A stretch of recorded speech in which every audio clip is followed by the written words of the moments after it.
আব্বাসীয় খেলাফতের সময় বুদ্ধিভিত্তিক এবং অর্থনৈতিক উৎকর্ষের কেন্দ্রস্থল হয়ে উঠেছিল বাগদাদ। বিজ্ঞান চর্চায় তাদের অধ্যয়নের অন্যতম উদাহরণ বাগদাদের বিখ্যাত লাইব্রেরি বাইতুল হিকমা, ইংরেজিতে যাকে বলা হয় হাউস অব উইজডম। পঞ্চম শতকের আশপাশ থেকে অন্তত নবম শতক পর্যন্ত এই লাইব্রেরির সংগ্রহ ছিল বিশ্বের সবচেয়ে বড়। এর অঙ্গন সর্বদা মুখরিত থাকত তৎকালীন বড় বড় পণ্ডিতদের ভিড়ে।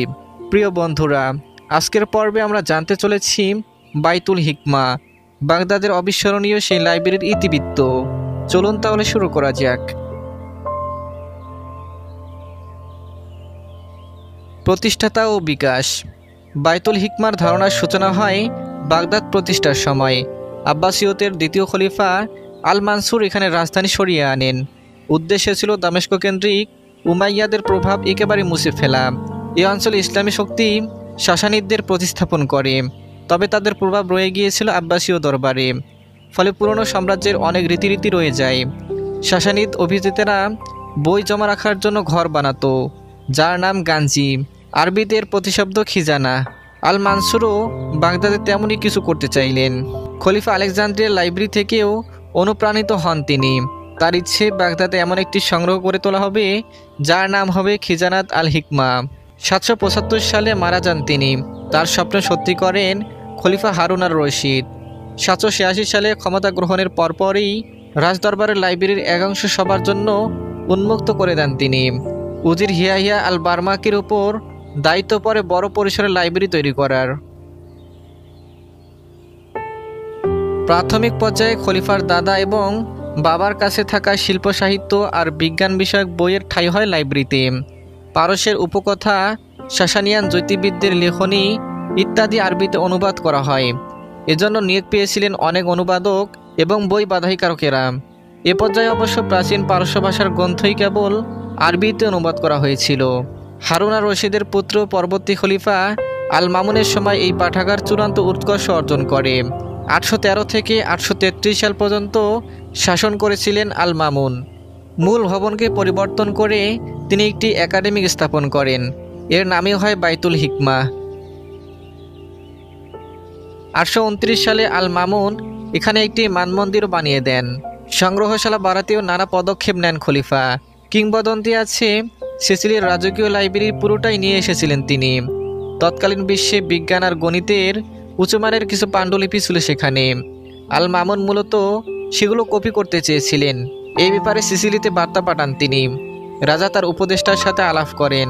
তাদের মতামত ছিল গ্রন্থাগারের এসব বই তাদের পূর্বপুরুষদের কোনো উপকারে আসেনি, এগুলো দিয়ে দেয়াই ভালো।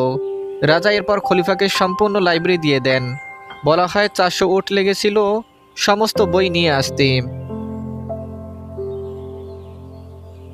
জ্ঞান বিজ্ঞানে অবদান। বাইতুল হিকমার সাথে জড়িয়ে আছে বহু দার্শনিক ও বিজ্ঞানীর কাহিনী। এদের অন্যতম হচ্ছে মুসা আল খাওয়ারিজমি। একাধারে গণিত ও জ্যোতির্বিজ্ঞানে পারদর্শী এই ব্যক্তি বীজগণিতের জনক বলে অভিহিত। যাতে পারসিক আল খাওয়ারিজমি ভূগোল, গণিত আর জ্যোতির্বিদ্যা নিয়ে রচনা করেছেন অনেক মূল্যবান পুস্তক। 820 সালে তাকে লাইব্রেরির প্রধান হিসেবে নিয়োগ দেওয়া হয়েছিল। বাইতুল হিকমার নিয়মিত দর্শনার্থীদের মধ্যে আরও ছিল বনু মুসা ভ্রাতৃদ্বয় মুহাম্মদ, আহমদ এবং হাসান। গণিত, জ্যোতির্বিজ্ঞানী সহ বিজ্ঞানের নানা শাখায় ছিল তাদের পদচারণা। যন্ত্র প্রকৌশল বা মেকানিক্সের বিকাশে তাদের ভূমিকা অনস্বীকার্য। বাইতুল হিকমার অন্যতম একটি কাজ ছিল বিজ্ঞানের বই গ্রিক, সংস্কৃত, ল্যাটিন ইত্যাদি ভাষা থেকে আরবিতে অনুবাদ করা। বলা হয় এই কাজকে প্রণোদনা দিতে চমকপ্রদ কৌশল অবলম্বন করেছিলেন খলিফা আল মামুন। অনুদিত বইয়ের ওজনের সমপরিমাণ স্বর্ণ দেওয়া হবে অনুবাদককে। গ্রিক পণ্ডিতদের অনেক লেখা আরবিতে তর্জমা করা হয়েছিল। Pythagoras, Pluto, Aristotle, hypocrites, gallon, Socrates, Euclid কেউ বাদ যায়নি। আল কিন্দি জড়িত ছিলেন অ্যারিস্টটলের অনুবাদ কর্মে। হুনায়ন ইবনে ইসহাক করেছিলেন হিপোক্রেটসের ভাষান্তর। আরও অনেক প্রসিদ্ধ অনুবাদকের লেখা জমা ছিল বাইতুল হিকমাতে। উল্লেখযোগ্য হলেন আল বাতরিক, হাজ্জাজ ইবনে মাতের, আল মুলবাকি, সাবিত ইবনে কুরা এবং আরও অনেকে। সংস্কৃত থেকে ভারতীয় বিজ্ঞানীদের গ্রন্থ ভাষান্তরে বাইতুল হিকমার অবদান অনেক। এর ফলে আরব গণিতবিদরা শূন্যের ধারণা নিয়ে কাজ করার সুযোগ পান। সংখ্যা বোঝাতে ভারতের আলাদা চিহ্ন ব্যবহার করা হতো। এর উন্নয়ন ঘটিয়ে বর্তমান আরবি সংখ্যা পদ্ধতির প্রচলন হয়। এই বায়তুল হিকমাতে বসেই আল জাহিস নানা রকম প্রাণীর বর্ণনা লিপিবদ্ধ করে রচনা করেছিলেন বিখ্যাত বই দ্য বুকস অফ অ্যানিমেলস। আল মালিক নির্ণয় করেছিলেন এমন পরিমাপ যা ব্যবহার করে পৃথিবীর পরিধি নির্মাণ করেছিলেন ভবিষ্যৎ জ্যোতির্বিদরা। বলা হয় গ্রন্থাগারে পা রাখলেই আরবি, ফার্সি, হিব্রু, গ্রিক, ল্যাটিন, হেন কোনো ভাষা নেই যা শোনা যেত না। লিঙ্গ, ধর্ম, বিশ্বাস, গায়ের রং, জাতপাত, ভাষা যাই হোক না কেন, কারোর জন্যই বন্ধ ছিল না এই লাইব্রেরির দরজা। হুনাইন ইবনে ইসহাকের কথাই ধরা যাক। পেশায় চিকিৎসক হুনাইন ছিলেন খ্রিস্টান, কিন্তু সেজন্য লাইব্রেরির দরজা বন্ধ হয়ে যায়নি তার সামনে, বরং মেধাকে আরও বিকশিত করার সুযোগ পেয়েছিলেন তিনি। জ্ঞানের নানা শাখায় অবদান রেখেছিলেন হুনায়ুন। পৃথিবীর ইতিহাস, যুক্তিবিদ্যা এসব নিয়েও কাজ আছে তার। গ্রিক, ওল্ড টেস্টামেন্ট আরবিতে অনুবাদ করেছিলেন তিনি, তবে দুঃখজনকভাবে সেটা হারিয়ে যায়। ধ্বংস। আল মামুনের মৃত্যুর পর থেকেই মূলত ধীরে ধীরে বায়তুল হিকমার অবক্ষয় শুরু হয়। পরবর্তী খলিফা আল মুতাসিমের সময় আব্বাসীয়রা দ্বিতীয় রাজধানী হিসেবে সামারায় প্রশাসনিক অনেক কিছু সরিয়ে নেয়। এরপর থেকে সম্ভবত পরবর্তী খলিফারা লাইব্রেরি টিকিয়ে রাখলেও এর উন্নয়নে উল্লেখযোগ্য পদক্ষেপ নেয়নি। তবে জ্ঞান পিপাসুদের কাছে এর আবেদন কমেনি। ব্যক্তিগত উদ্যোগে চলতে থাকে অনুবাদ কর্ম। বায়তুল হিকমা চূড়ান্তভাবে ধ্বংসপ্রাপ্ত হয় এই 10 শতকে।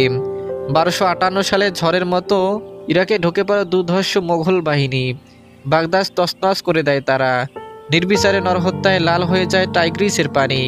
এককালে জৌলুসময় বাগদাদকে পুড়িয়ে ছারখার করে দেয় মঙ্গলেরা। এর সাথে সাথেই নিশ্চিহ্ন হয়ে যায় বায়তুল হিকমা। জ্যোতির্বিদ আল তুসি অবশ্য কিছু বই রক্ষা করতে সক্ষম হন। পরিস্থিতি বুঝে আগেই সেগুলোকে তিনি সরিয়ে ফেলেছিলেন ইরানের মারামেখ মানমন্দিরের লাইব্রেরিতে। বায়তুল হিকমার প্রকৃত প্রভাব নিয়ে কিছুটা বিতর্ক আছে। অনেকেই মনে করেন যেসব অনুবাদের সাথে নাম জড়ানো হয় তার অনেকগুলোর পেছনে বায়তুল হিকমার কোনো ভূমিকা ছিল না। তবে একথা অস্বীকার করার উপায় নেই যে এর প্রভাবে লাইব্রেরি গড়ে তোলার চর্চা শুরু হয় চারদিকে। অনেক ধনবান ব্যক্তি নিজ উদ্যোগে নির্মাণ করেছেন স্থানীয় পাঠাগার। অন্যান্য রাষ্ট্র বাগদাদের আদলে জ্ঞান বিজ্ঞানের পৃষ্ঠপোষকতা আরম্ভ করে। ইসলামিক বিশ্বে নামজাদা বিজ্ঞানীদের আকৃষ্ট করতে তৈরি করা হয় বিশাল বিশাল লাইব্রেরি। কর্ডোবাতে 10ম শতকে দ্বিতীয় আল হাকাম তেমনই একটি লাইব্রেরি স্থাপন করেন। এই পথ ধরে দ্বাদশ শতকে আন্দালুসিয়ার টলেডো পরিণত হয় জ্ঞান বিজ্ঞানের অন্যতম পাঠ্যস্থানে। সব ধর্মবর্ণের পণ্ডিতেরা ভিড় জমান এখানে। আরবি থেকে অন্যান্য ইউরোপীয় ভাষায় অনুদিত হতে থাকে নানা গ্রন্থ। 1005 সালে কায়রোতে ফাতমীয় খলিফা আল হাকিম প্রতিষ্ঠা করে দারুল হিকমা।